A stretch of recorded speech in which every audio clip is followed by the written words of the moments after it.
مفيش ايجو في الجواز، في كرامه. طب لو حصل ملل بعد السنه السابعه المفروض الواحد ازاي يشيل الفتور ده؟ انا حاسس ان انا قعدت على الكرسي الغلط على فكره. اول واحد بيتسال. البرنامج جريء قوي. ايه المشكله؟ كان الفيلم سبايسي وحتى الراوند تيبل سبايسي. هو نفس الحاجه، كل الاسئله اللي اتطرحت علينا موجوده بتاعت الستات على فكره. جيب احصائياتك منين؟ فين تليفونات الستات دي؟ في حب قديم جه في حياتك، سلم ولا تعبان؟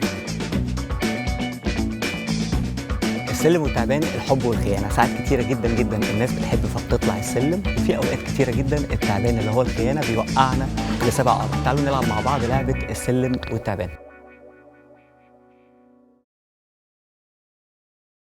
بقالك قد ايه متجوز؟ 18 سنه. 8. السؤال ايه؟ بقالك قد ايه مش متجوز؟ بقالك قد قول له بالتونسي، قول له بالتونسي. بقالك قد ايه متجوز؟ عشان افضل 15 سنه. 15 سنه. في دراسه بتقول ان مؤشر الحب بيقل بيقل بيقل بعد السنه السابعه. سلم ولا تعبان؟ اسرع. سلم بيقل. سلم. بيعلى. بيسلم طبعا، بيزيد. بيزيد الحب بيزيد طبعا بيزيد. يعني الدراسه غلط. بيتحول ليه؟ يعني لشفقه.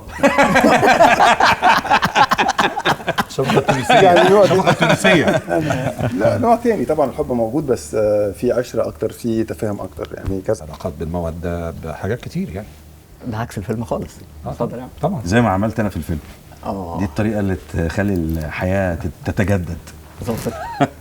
زي ما انا عملت في الفيلم.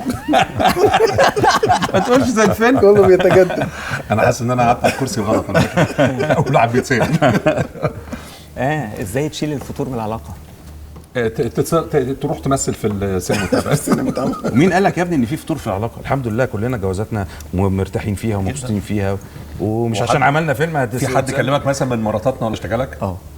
لا انت اللي ما اعرفش مراتك طبعا. بس هم في حد اشتكى لي. نفسيا. يبقى اكيد مرات ماجد. انا مستحيل. او مراتها. مستحيل. وانا مستحيل. وانا مستحيل. مش عشان حاجه، عشان معهاش رقمه.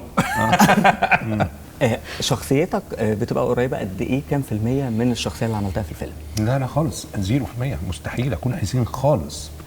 مستحيل. حسين شقي جدا اصلا. لا مستحيل. لا انا والله ممكن يبقى في تقاطع ما بين شخصيتي انا وشخصيه الالفي او الفي. انه انا بحب شغلي وبحب اجتهد فيه، وهو نفس الحكايه، هو مهووس بشغله يعني. هل تفتكر الحب فيه كرامه ولا لا؟ الحب فيه كرامه. الديفينيشن بتاع كرامه، يعني صعب ان كرامه اكيد طالما في حب في كرامه، بس انك تتنازل على حاجه، انك تحاول تبسط مراتك، انك تعمل حاجه مش متعود عليها كذا، فده يعني تمام، مش موضوع. مش هيتسال بس تنازلت عن كرامتك يعني. لا مفيش موضوع كده. في ناس كتيره جدا يعني في الفيلم انت كنت تقريبا في حاجه حصلت فكانت كرامتك كانت ناقحه عليك قوي قوي قوي قوي، فبالتالي ممكن يبقى الكرامه. ناس كتيره رجاله بتشوف ان لا كرامه. الايجو ولا الايجو. بص، هو مفيش ايجو في الجواز، في كرامه. لازم انت يبقى الست ليها كرامتها والراجل ليه كرامته، ده شيء طبيعي يعني. بالظبط. سؤالك بقى، انا ممكن اقول لك انه علاقتي بحد في الشغل مثلا، حدود ان انا يجي على كرامتي ممكن تبقى لغايه هنا، لكن العلاقه بيني وبين مراتي تسمح ان حكايه الكرامه دي بتبقى هنا في حته اعلى. يعني قصدي عشان اتخطى فكره ان انا بدوس على اللي قدامي، او بتخطى فكره ان انا بدوس على كرامته او كده، ما بين الازواج بتبقى في ليفل مختلف، في طريقه كلام مختلفه غير طريقه تعاملي في الشغل. لكن في النهايه لا، لو الاحترام فقد، او ان الراجل ومراته كانت علاقتهم فيها تقليل من بعض، دي حاجه توكسيك جدا ومضره جدا. تفتكروا امتى ممكن الست تحس ان في خيانه فعليه؟ خيانه القلب اكتر ولا خيانه الجسد؟ القلب. الست دايما بتتضايق من خيانه الحب، انها تعرف ان انت اغلب الستات يعني اعتقد بيبقى عندهم مشكله في الخيانه بوجه عام يعني، بس ممكن انها تتاذي نفسيا اكتر لو عرفت ان انت بتحب حد.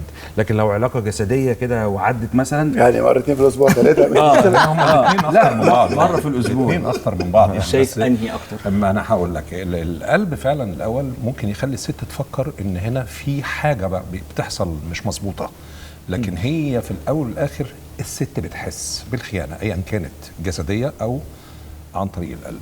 الست هتحس فخلي بالك يا عمرو.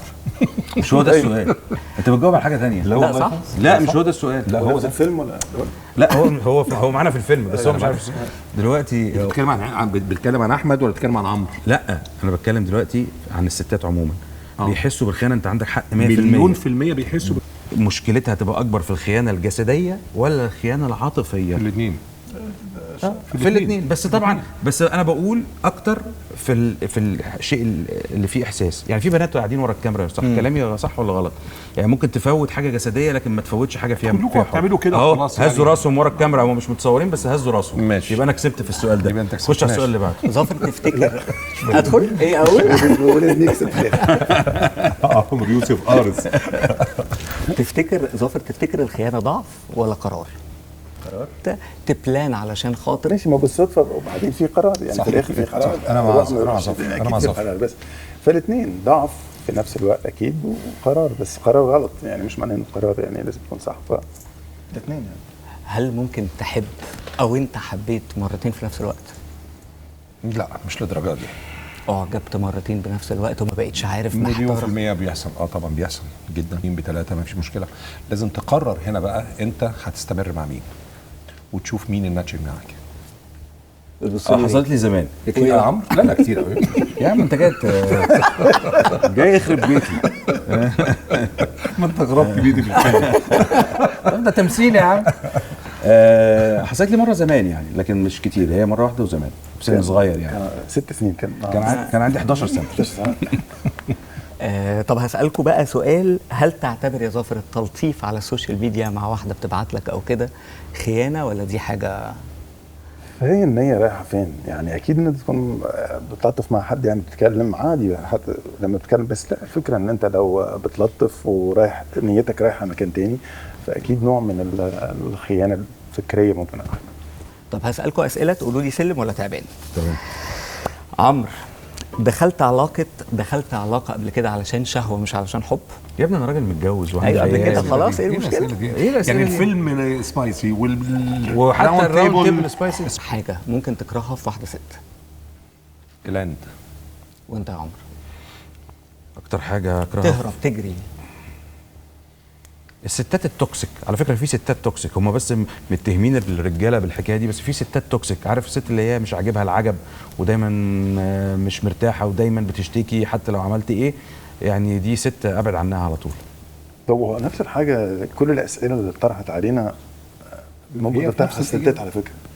يعني فكرة ان احنا الرجاله بس اللي ممكن تخون وكذا، لا بالعكس ممكن الستات تخون. الترابيزه دي لازم يجي عليها الستات برضه يردوا. كله الأسئلة جاي. لازم كله تكون جاي. شوية. فين بقى الستات؟ جايين دلوقتي. احنا عايزين ستات. جايين دلوقتي. عشان نكون ايوه.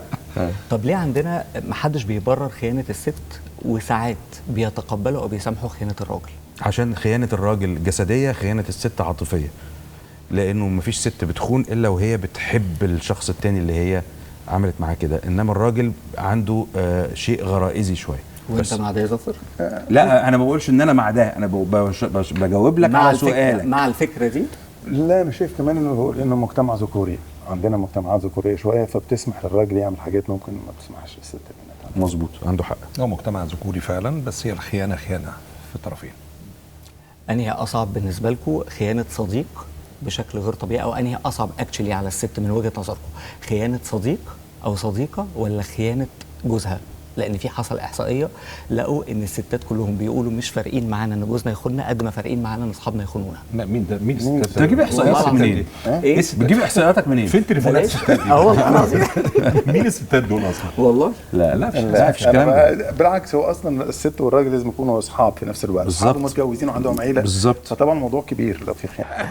ودي كانت لعبة السلم والتعبان، أشوفكم بقى مع البنات.